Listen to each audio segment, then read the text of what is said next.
Hi there, it's Monday morning. That means it's time for your weekly kick. This would be a great place to put in an introductory song for the video. So let's give it a shot. Here we go.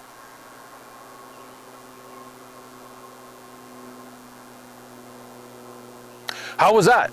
Well, I used to sing and I used to play guitar, but I haven't sang for years and I haven't picked up my guitar for 5 to 10 years at all. So there's no introductory song. Just because we've been good or great at something in the past doesn't mean we're good at it today or that we're going to be great at it in the future. I'm standing in front of a Ford dealership here.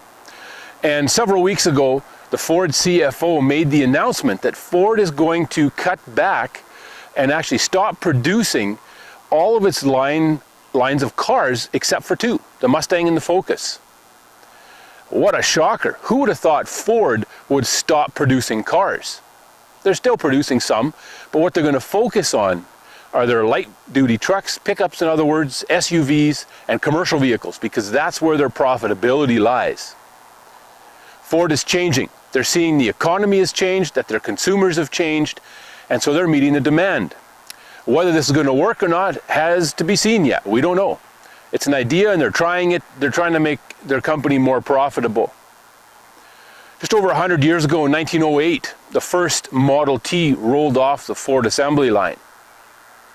Henry Ford came up with a way, or actually used systems that other people had actually invented to create a much more efficient way of producing a car. And so he took the Model T into the marketplace and made the vehicle, the automobile, something that was affordable for almost anybody. Because before that the automobile had simply been something that was the plaything of the very, very wealthy, because it was so expensive to produce. But now the Model T met an incredible need and actually drove the culture in the United States in many ways. They developed a road system around the world to meet the demand for the drivers of the Model T. He sold over 15 million units of this car. By the early 1920s, something significant had changed though. Again, it was the consumer. The consumer's desires and the consumer's wants and demands had shifted.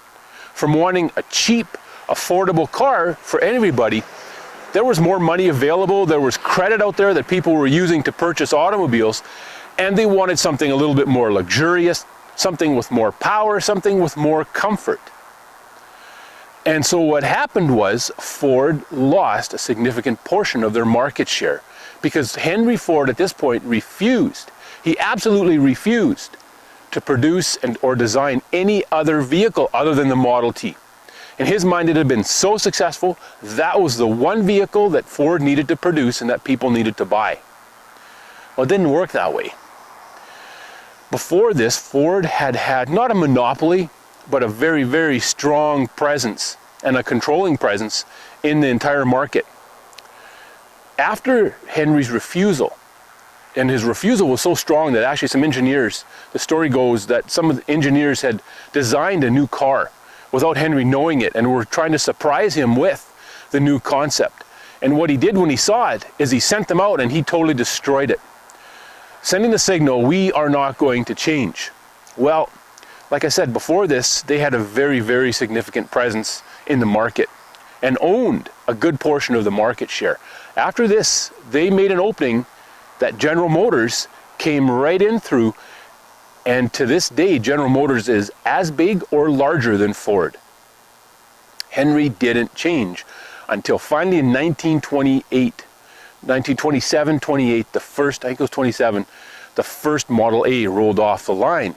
And again, it was a success. People loved it. It was great. But just because Ford was good at, actually great at something from 1908 and up, for probably a good decade, doesn't mean that he was successful in the early 20s or that he was going to be successful going ahead. He's not going to be great at it unless he changed. The same goes for us as leaders with our companies and our organizations.